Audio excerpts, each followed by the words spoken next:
sucesso depende apenas de você. A experiência nos mostra que o sucesso é devido menos à habilidade que ao zelo. O vencedor é aquele que se entrega à busca de corpo e alma. Charles Buston.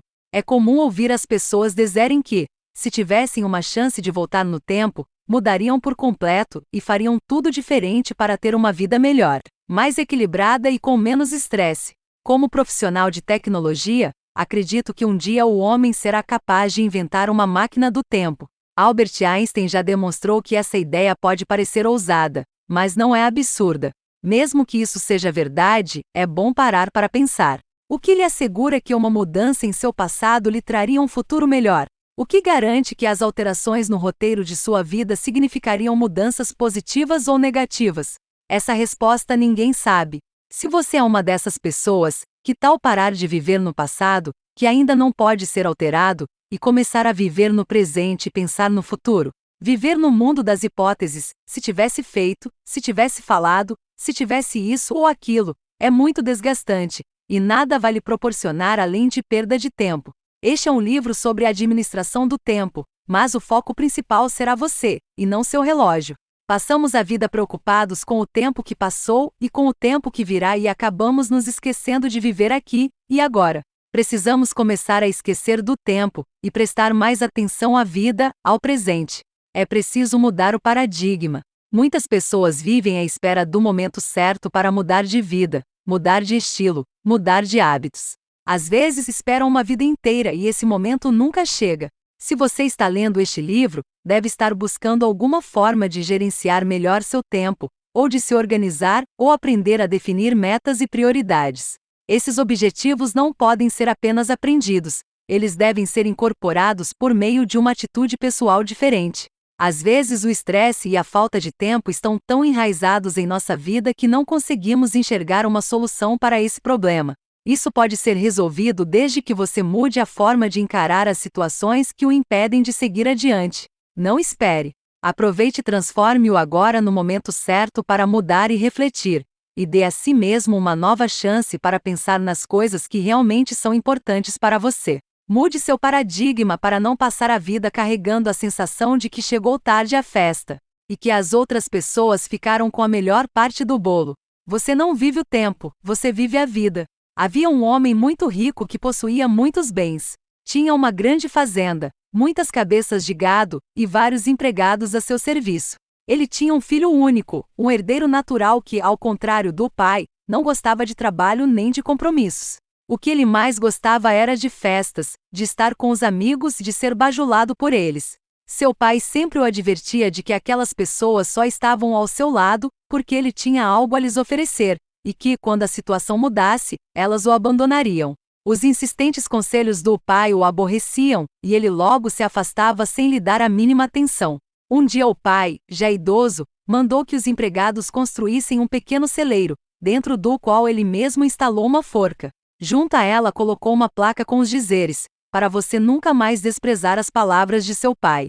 Mais tarde o pai chamou o filho, levou-o até o celeiro e disse: meu filho, já estou bem velho, e quando eu partir, você tomará conta de tudo que é meu, e sei qual será seu futuro. Você vai deixar a fazenda nas mãos dos empregados e gastará todo o dinheiro com seus amigos, venderá os animais e os bens para se sustentar, e, quando não tiver mais nada, seus amigos vão se afastar de você. Então você vai se arrepender amargamente de não ter me dado ouvidos. Por isso construí esta forca, e quero que me prometa que, se acontecer o que eu disse, você fará uso dela. O jovem riu, achando um absurdo, mas, para não contrariar o pai, prometeu e pensou que aquilo jamais aconteceria. O tempo passou, o pai morreu e o filho tomou posse de tudo. No entanto, como era previsto, dilapidou o patrimônio, vendeu os bens, perdeu os amigos e a própria dignidade. Desesperado e aflito, começou a refletir sobre a sua vida e viu que havia sido um tolo. Lembrou-se do pai e pôs-se a lamentar: ah, meu pai! Se eu tivesse ouvido seus conselhos, mas agora é tarde demais. Pesaroso, o jovem levantou os olhos e de longe avistou o pequeno celeiro, a única coisa que lhe restava. A passos lentos ele se dirigiu até lá, e viu a forca, a placa empoeirada e disse: eu nunca segui as palavras do meu pai. Não pude alegrá-lo quando estava vivo, mas pelo menos desta vez vou cumprir minha promessa, não me resta mais nada. Então subiu nos degraus, colocou a corda no pescoço e ponderou: "Ah, se eu tivesse uma nova chance!" E pulou. Sentiu por um instante a corda comprimir sua garganta, mas o braço da forca era oco e quebrou-se facilmente. O rapaz caiu no chão, e sobre ele despencaram joias, esmeraldas, pérolas e diamantes. A forca continha muitas pedras preciosas e um bilhete, que dizia: "Esta é a sua nova chance. Eu o amo muito. Seu pai." Autor desconhecido.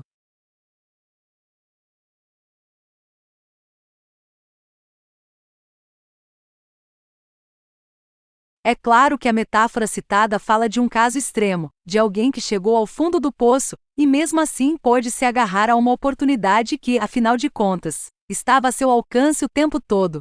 Cabe uma pergunta: será que não chegou o momento de você dar uma segunda chance a si mesmo, de fazer mudanças profundas na sua forma de se organizar, e de assumir o controle absoluto de todas as áreas de sua vida?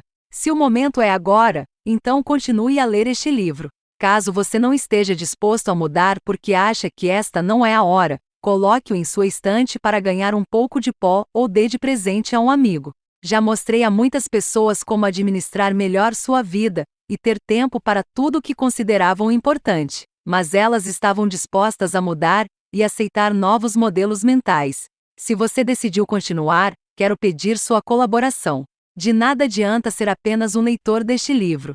É preciso se envolver com ele, pois nada do que for dito aqui tem o poder de mudar alguém. Apenas você pode mudar sua vida. Por isso, preciso de sua atenção e de sua disposição para, além de ler, executar as atividades propostas. Podemos contar com isso?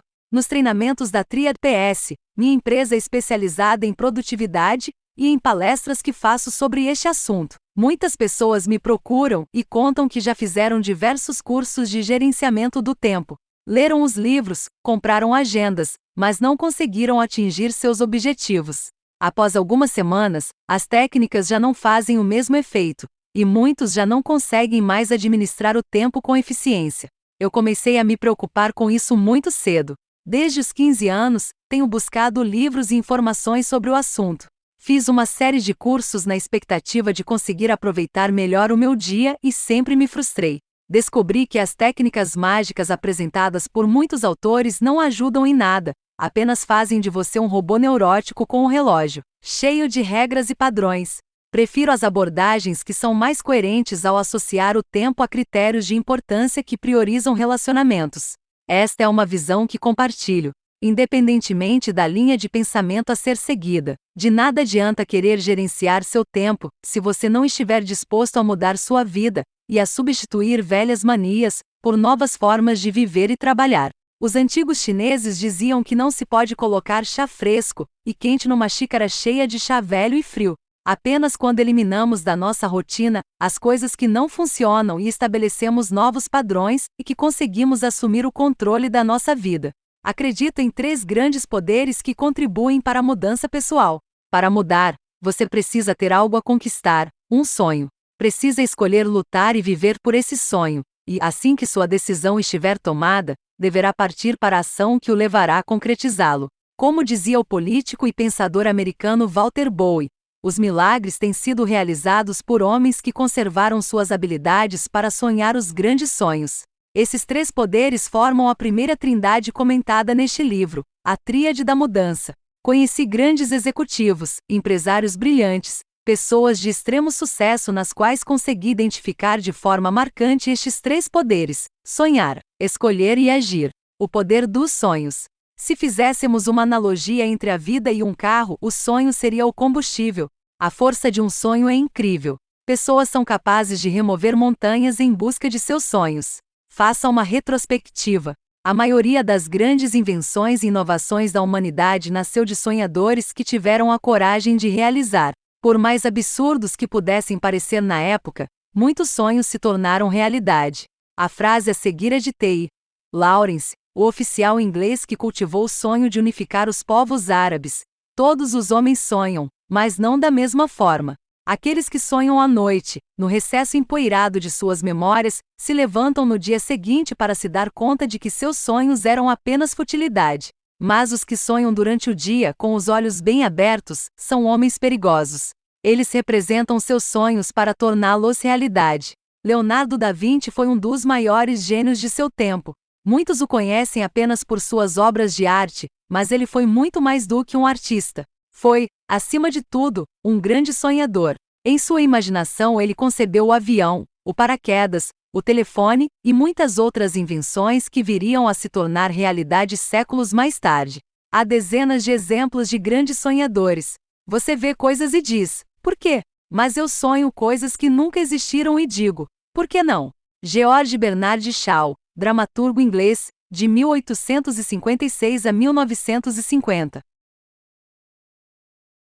Um dos homens que mais admiro tinha um sonho simples: queria transformar um rato, um dos animais mais asquerosos que existem, em um personagem de sucesso nas histórias infantis. Esse louco sonhava com castelos e princesas.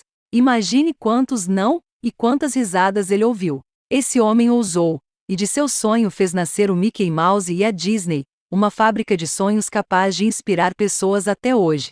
Se você pode sonhar, você pode fazer. Walt Disney pensa em outros sonhos, como o de Thomas Edison, que queria tornar mais claras as noites nas cidades. Seu sonho teve de passar por 1999 pesadelos antes de se tornar realidade.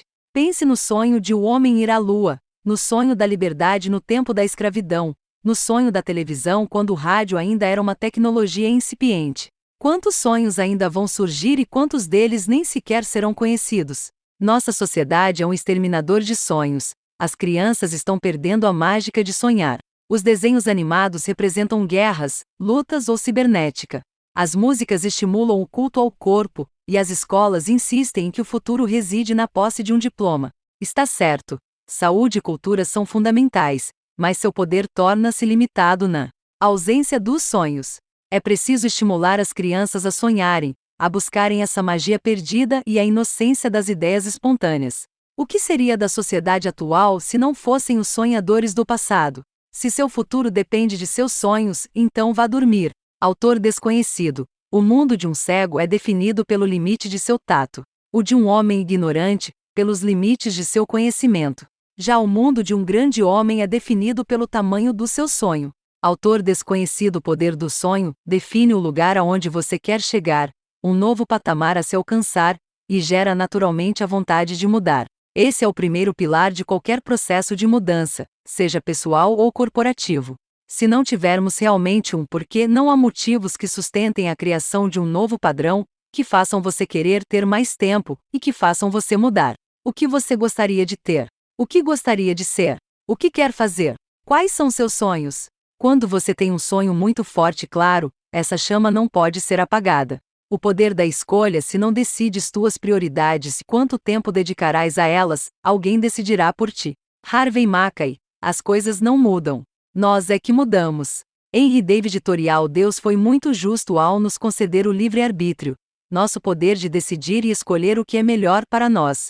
A escolha é uma constante em nossa vida. Vemo-nos o tempo inteiro diante da necessidade de decidir. Isso envolve desde situações simples, como a roupa que devemos vestir, até as mais complexas, como a carreira a seguir ou a pessoa com quem vamos nos casar. Envolve até mesmo a decisão de viver para transformar um sonho em realidade. Fico impressionado ao ver que muitos abdicam desse poder maravilhoso em função da falta de sonhos, do excesso de medos ou, pior ainda, por não acreditarem em sua própria capacidade. Se você não fizer suas escolhas, a vida as fará por você. E nem sempre o que se apresenta é a melhor opção. Assim você acaba por se tornar escravo das circunstâncias e coloca o controle de sua vida nas mãos do acaso.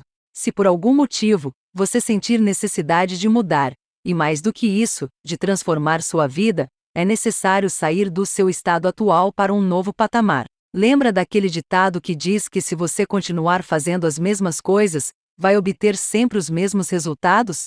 Essa é uma verdade universal. Gerenciar sua vida é uma questão de escolha. Você precisa estar disposto a assumir uma nova postura, e não adianta achar que vai ser fácil. Mudar nem sempre é tranquilo. No entanto, como disse o escritor Maurice L. Ernst, mais erros surgem da indecisão inibidora que dos sentimentos impulsivos. Sair da nossa comodidade para uma situação desconhecida pode ser paralisante. É preciso arriscar. O maior erro que alguém pode cometer na vida é ficar o tempo todo com medo de cometer erros. Sobre essa situação, o Walt Disney dizia uma frase fantástica: você erra 100% dos chutes que não dá. Ao longo deste livro você vai descobrir que gerenciar seu tempo nada mais é do que a habilidade de fazer escolhas. Como dissemos anteriormente, a todo momento nos vemos diante da necessidade de escolher entre tarefas importantes, tarefas urgentes e tarefas circunstanciais. A sensação de falta de tempo é efeito das escolhas que você fez. Pense por um instante. Você consegue imaginar uma pessoa bem-sucedida que não tenha optado pelo sucesso, que não tenha se arriscado pelo menos uma vez, que não tenha tomado uma decisão importante? Você pode até pensar que pessoas nascidas em berço de ouro não tiveram de fazer escolhas. Mesmo entre elas, essa necessidade existe. Afinal, tiveram de se decidir entre dar continuidade ao legado que receberam ou quebrar o patrimônio familiar. Pelo menos essa escolha foi feita. A escolha é sua. Você pode escolher entre curtir ser quem você é ou viver infeliz por não ser quem gostaria. Você pode escolher entre assumir sua individualidade ou sempre procurar ser o que os outros gostariam que você fosse. Você pode escolher entre se divertir ou dizer em tom amargo que já passou da idade e que essas coisas são fúteis e nada tem a ver com você. Você pode escolher entre amar incondicionalmente ou ficar se lamentando pela falta de gente à sua volta. Você pode escolher entre ouvir seu coração ou agir apenas racionalmente, analisando a vida antes de vivê-la. Você pode escolher entre deixar tudo como está para ver como é que fica ou realizar as mudanças que o mundo exige. Você pode escolher entre deixar-se paralisar pelo medo ou agir com o pouco que tem e muita vontade de vencer. Você pode escolher entre amaldiçoar sua sorte ou encarar a grande oportunidade de crescimento que a vida lhe oferece. Você pode escolher entre achar culpados e desculpas para tudo ou encarar que é você quem decide o tipo de vida que quer levar. Você pode escolher entre traçar seu destino ou continuar acreditando que ele já estava escrito e não há nada a fazer. Você pode escolher entre viver o presente ou ficar preso a um passado que já se foi e a um futuro que ainda não veio. Você pode escolher entre melhorar tudo que está à sua volta e a si próprio ou esperar que o mundo melhore para que então você possa melhorar. Você pode escolher entre continuar escravo da preguiça ou tomar a atitude necessária para concretizar seu plano de vida. Você pode escolher entre aprender o que ainda não sabe ou fingir que já sabe tudo e nada mais aprender. Você pode escolher entre ser feliz com a vida como ela é ou passar todo o seu tempo se lamentando pelo que ela não é. A escolha é sua. Autor desconhecido. O poder da ação. Somente os que ousam errar muito podem realizar muito. John F. Kennedy. Depois de sonhar e decidir viver por esse sonho é preciso agir. Infelizmente é aqui que as pessoas param no processo de gerenciar sua vida. Elas não aplicam o que leram, não usam ferramentas, não experimentam um novo método. Sem ação você não realiza nada, não sai do lugar e nunca alcança aquilo que mais deseja. A humanidade tem sofrido muito de falta de ação. Muitas pessoas têm sonhos e decidem viver por eles, mas não se colocam em ação para realizá-los e acabam ficando frustradas. Você pode ter passado por algo assim, por que não? Pense naquela ideia genial que teve um dia. Você estava animado, confiante, e achava que aquele projeto tinha tudo para dar certo. Então, por que não o colocou em prática? Por que não se mobilizou para transformá-lo em algo concreto? Um hoje vale mais do que 2 amanhãs. Eu agora estou me transformando naquilo que sou. Benjamin Franklin. Um amigo que queria ser nadador. Este era o sonho dele de criança. Quando o conheci, ele tinha 13 anos e falava que um dia ganharia uma medalha olímpica. Para ele, tratava-se apenas de uma questão de tempo. Hoje, ele ainda diz que quer ser nadador, mas nunca sequer se matriculou numa academia de natação. Ele sabia o que queria, mas não agiu, ficou entregue à inércia da vida. Somente no dia em que ele acordar mais cedo para nadar, e fizer isso dia após dia, ele começará a se tornar um nadador. Acho ótimo ter pensamento positivo. Você pode pensar a respeito e imaginar dezenas de situações maravilhosas, mas a ação é o que vai tornar todas elas possíveis.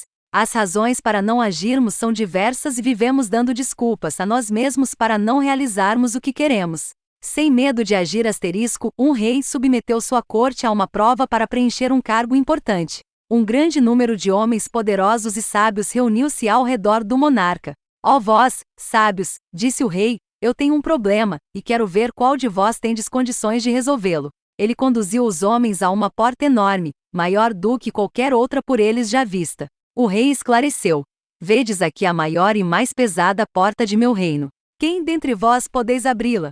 Alguns dos cortesãos simplesmente balançaram a cabeça. Outros, entre os sábios, olharam a porta mais de perto, mas reconheceram não ter capacidade de abri-la. Tendo escutado o parecer dos sábios, o restante da corte concordou que o problema era difícil demais para ser resolvido.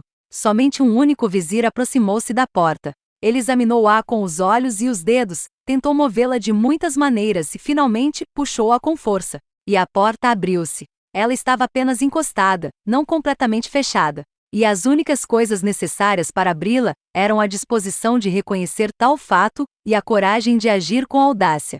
O rei disse: Tu receberás a posição na corte, pois não confias apenas naquilo que vês ou ouves. Tu colocas em ação tuas próprias faculdades e arriscas experimentar. Asterisco Mercador e o Papagaio, Histórias Orientais como Ferramentas em Psicoterapia. Nostrat Pesiskian, Papyrus Editora, 1992.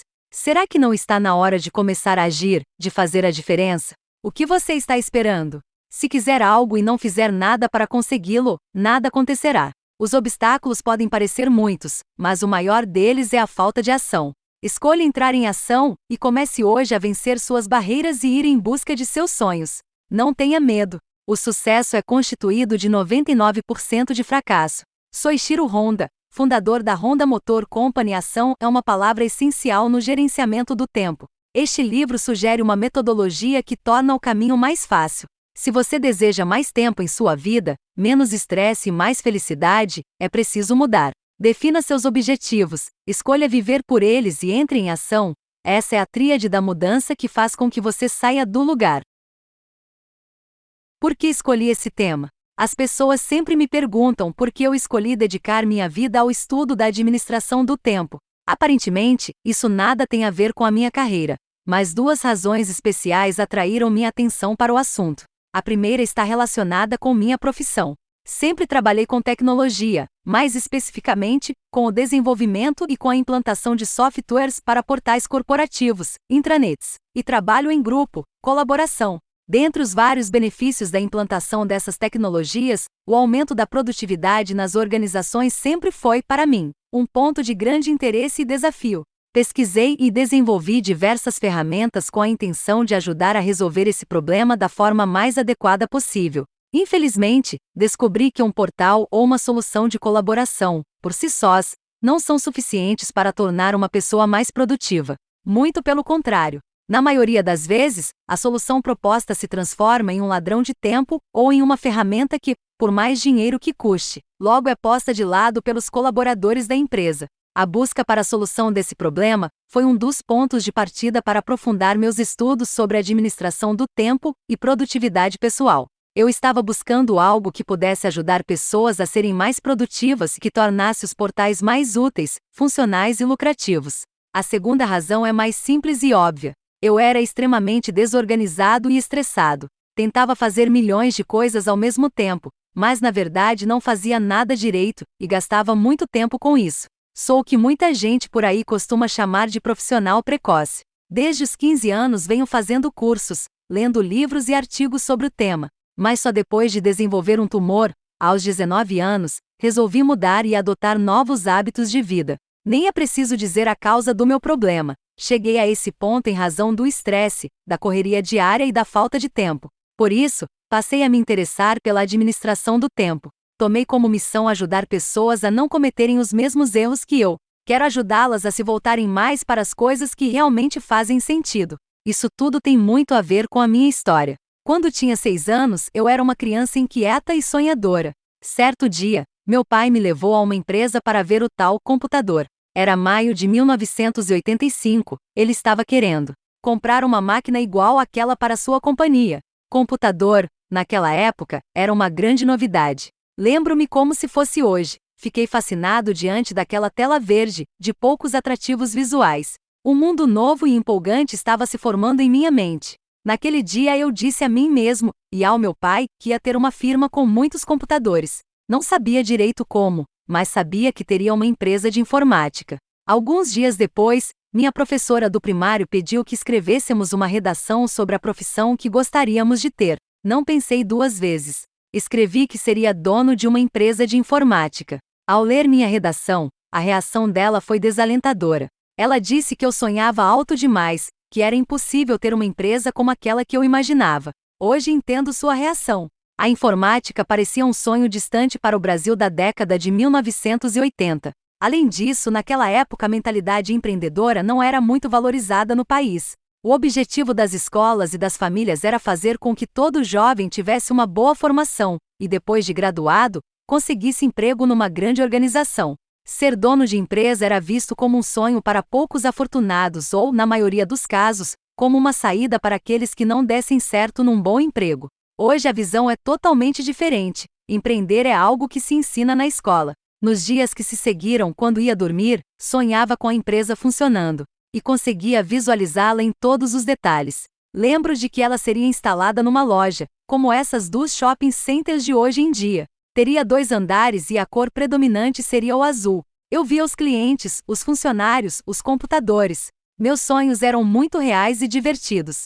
Inconscientemente uma meta começou a se formar na minha cabeça. Eu tinha um sonho a ser realizado. Faço aniversário no mês de junho. No ano em que completaria 7 anos, fiz uma campanha para ganhar um computador. Envolvi meus pais e meus parentes e acho que, a determinada altura, eles já não suportavam meus pedidos. Minha insistência acabou recompensada. No dia do meu aniversário, mesmo sem muitas condições financeiras naquele momento, meu pai fez um esforço e comprou meu primeiro computador, um MSX, que, se ainda existisse, certamente ocuparia lugar de destaque no Museu da Computação. Aquele presente mudou minha vida, e meus sonhos começavam a se realizar. Toda a minha atenção foi direcionada àquela máquina. A escola e a diversão se tornaram secundárias. Nunca deixei de tirar boas notas nem de brincar com meus amigos. Mas meu maior interesse estava mesmo naquele micro. Transformei-me em um devorador de manuais e livros. Nos natais e aniversários seguintes, sempre queria de presente livros ou acessórios para computador.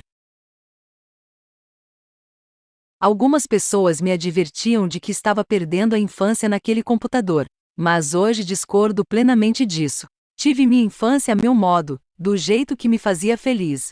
Nasci e morei em Santos, no litoral de São Paulo, e não gostava muito de ir à praia. Eu vivia em função do que era prioridade em minha vida, e não daquilo que os outros consideravam importante para mim. Em outras palavras, eu me divertia a valer com meu MSX. 3 dias depois de ganhar o presente, minha curiosidade não se reduzia apenas a brincar com o computador e seus programas. Eu queria descobrir como ele funcionava. Certo dia, peguei papel, lápis e algumas ferramentas. E comecei a desmontar o computador peça por peça, placa por placa. Até que meu pai entrou no quarto e ficou espantado ao ver aquela cena. Ainda bem que ele não me desmotivou, perguntando apenas: "Quando você vai montar tudo isso?" Como havia feito um diagrama no papel, remontei o computador e deixei de fora apenas alguns parafusos. Mas ele funcionou muito bem. Com 7 anos de idade, essa foi uma grande dose de motivação. Aquilo me deu ainda mais ânimo para continuar com a ideia da empresa. 2 anos depois, já tinha um bom conhecimento de computação, e comecei a escrever sobre jogos para amigos e para algumas publicações da época. Foi a primeira vez que ganhei dinheiro com informática. Ainda tenho a impressão de que os editores da revista pensavam estar lidando com alguém mais velho. Nessa época comecei a convidar diversos amigos para abrirem a empresa comigo, mas todos me chamavam de louco, e fui até motivo de reclamação por parte de alguns pais na escola. Minha carreira prosseguia. Aos 12 anos, iniciei minha primeira experiência como empreendedor. Tinha um sócio, Vinícius, meu amigo de colégio. Juntos, saíamos de bicicleta para vender cardápios a restaurantes. Ganhamos diversos clientes na época e algum dinheiro, mas aquilo ainda não era suficiente para realizar meu sonho. Quando tinha 14 anos, já com a ideia da empresa muito mais forte na cabeça, comecei a procurar alternativas reais de viabilizar meu sonho. Certo dia, acompanhando minha mãe numa consulta médica, li numa revista um anúncio da Microsoft. A maior empresa de software do mundo estava divulgando seu novo programa de certificação de profissionais no Brasil. Quando li o anúncio, achei que, se conseguisse passar naquele exame, ganharia credibilidade e poderia abrir minha empresa. No mesmo dia, liguei para fazer minha inscrição no exame. Na hora de passar meus dados, Fui educadamente descartado ao informar minha data de nascimento. Disseram que o exame era para profissionais do mercado, e que eu, com 14 anos, não preenchia os requisitos básicos. A prova era muito difícil e no Brasil poucos profissionais tinham conseguido passar no exame naquela época. Disseram uma série de coisas que poderiam ter me desanimado, mas eu não estava disposto a abrir mão do meu sonho. Mesmo com aquele balde de água fria, tentei em vão ainda outras vezes vencer a resistência dos profissionais da certificadora brasileira. Depois de muitas tentativas e de uma insistência tenaz, fui autorizado a fazer o teste. Quando fui procurar o material para estudar, deparei com mais um fator desestimulante. O material de estudo era um resource kit, com milhares de informações sobre o Windows 3.0, todo em inglês. Para um menino que até a 8ª série, hoje 9º ano, sempre detestou inglês e jamais havia feito um curso de idiomas, foi um problema e tanto. Fiquei muito desanimado. Como poderia fazer uma prova e ler um livro de mais de 1000 páginas em inglês, um idioma que eu não dominava na época? Após alguns dias de desânimo, decidi que aquele não era um obstáculo suficiente para me desviar de meu propósito. Minha mãe me deu um dicionário, foi tirando minhas dúvidas e comecei a estudar. Durante 3 meses, fiquei estudando a apostila com a ajuda do dicionário, do livro de inglês da escola e da minha mãe, que já não me aguentava mais. No dia 20 de setembro de 1994, fui fazer o teste. Combinei com meu pai que, se eu passasse, ganharia um bip. Aquele aparelho, uma espécie de tataravô do telefone celular, era parte do meu sonho. Afinal, todos os técnicos de computadores tinham um bip. Depois de 40 minutos de prova, obtive minha primeira certificação. Naquele dia me tornei o mais jovem profissional certificado pela Microsoft em todo o mundo. Meu sonho começava a se realizar. Com a repercussão de minha aprovação, recebi diversas propostas de trabalho no Brasil e na própria Microsoft americana, mas eu não queria desistir da ideia de ter minha empresa. A próxima etapa do sonho era conseguir um sócio. Tentei com muitos amigos, com outros empresários e nada. Todos riam da minha ingenuidade. Achavam que aquilo não daria certo e que eu não conseguiria levar a ideia adiante. Alguns deles são meus amigos até hoje, e se dizem arrependidos da escolha que fizeram. Como não consegui um sócio, pedi mais uma vez a ajuda de meu pai. Mesmo sem entender nada de informática, ele aceitou a parceria, e assim nasceu a Blue Eagle. A empresa era parceira da Microsoft, e se concentrava no suporte e desenvolvimento de soluções para seus produtos. Tinha um pé na recente internet, e era comandada por um diretor de tecnologia de 15 anos. O primeiro ano da companhia não foi fácil. Não consegui faturar mais que o suficiente para comprar alguns livros e sair com os amigos. Passei por um grande desafio nessa época. Mesmo com a certificação e com a empresa instalada, poucos clientes confiavam na Blue Eagle. Minha idade era o grande obstáculo. Nunca em minha vida desejei tanto ter barba. Todos me aconselhavam a desistir da empresa, mas eu não queria deixar meu sonho de lado. Por mais difícil que fosse, sempre tive a convicção de que um dia iria dar certo. Alguns meses depois, a internet começou a se popularizar no Brasil. A Embratel, na época uma empresa estatal, era o único provedor, e apenas algumas universidades tinham acesso à rede. Comecei a me interessar por esse mercado. Em 1996, a Tribuna de Santos procurava inovar, e decidiu ser um dos primeiros jornais diários do país a ter seu conteúdo publicado na internet. A empresa decidiu investir na criação de um portal. Após uma reunião com Marcos e Roberto Santini, diretores do grupo, aceitei o desafio, e iniciamos um dos projetos pioneiros da rede no Brasil. Esses 2 empresários estão entre as primeiras pessoas que acreditaram no meu talento. Com o projeto em mãos, consegui 2 sócios para a empresa. Ambos eram profissionais experientes no mercado, e me ajudaram muito na fase inicial. Nessa época ouvi várias pessoas me dizerem que eu tinha sorte. Até um ano antes eu era motivo de piada. A partir de então, um jovem de sorte. Compartilho a ideia de que a sorte não existe, mas que criamos o momentum em função de nossos sonhos, escolhas e ações. Há um ditado que diz: a sorte nunca nos dá nada, apenas empresta.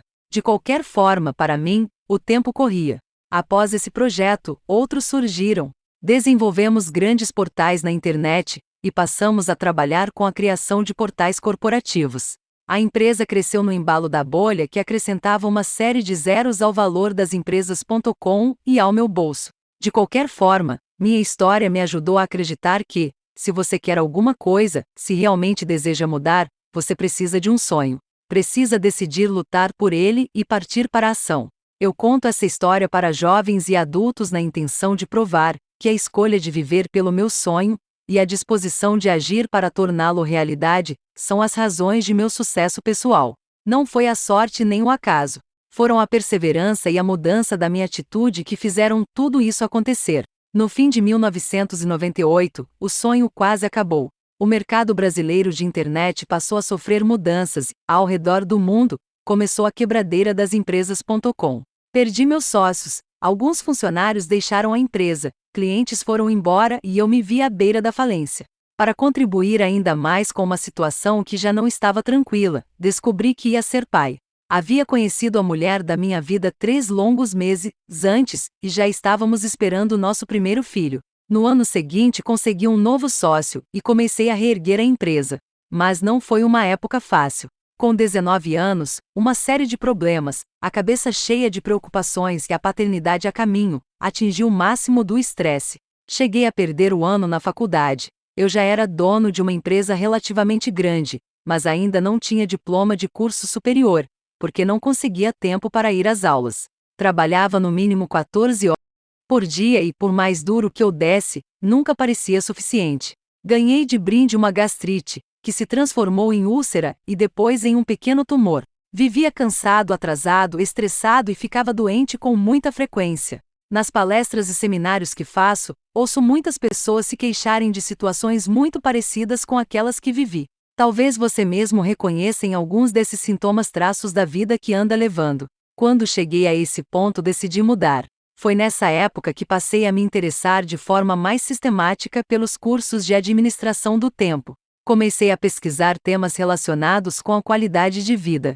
Aprendi coisas muito úteis e outras nem tanto. Tratei de implementar essas técnicas do meu jeito.